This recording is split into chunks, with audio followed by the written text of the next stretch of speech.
The last trend we're going to look at is this is the digital detox. And with nearly half the world's population on social media are connected to the internet in some way, digital well-being and the amount of time people are spending on devices has become put under a microscope, maybe, or come under increased scrutiny. And a lot of people are choosing now this sort of digital detox, or stepping away from social media, deleting their apps, or putting their Facebook app to the last screen on their smartphone devices, and trying to maybe limit the amount of time they spend on it. And maybe that's because people in society are generally becoming much more aware of the impact of maybe their mental health has on their well-being. And meditation and mindfulness was the fastest growing health trend in the UK and USA in 2019, outperforming popular dieting techniques and exercise regimes. So a real sort of focus on meditation and mindfulness among adults all across the world. And as previously mentioned,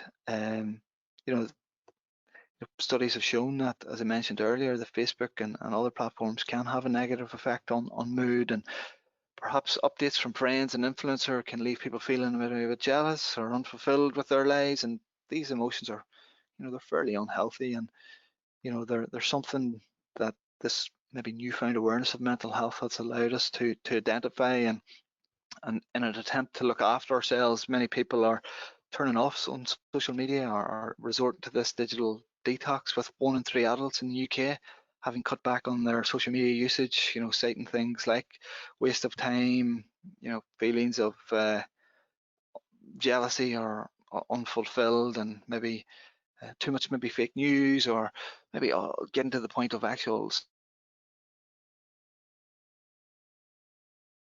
for people. With 8% of people, removing themselves altogether from social media. So it's a real sort of talking point.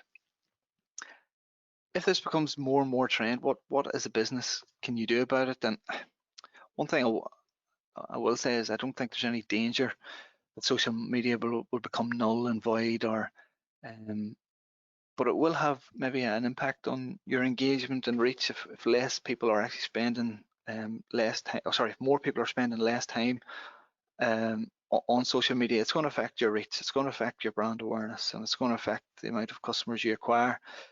One thing I would say is, don't put all your marketing eggs in one basket, I suppose. Have an integrated approach, and have a number of streams generating business for you, such as SEO or email marketing or online advertising, or your website through blogs and so on.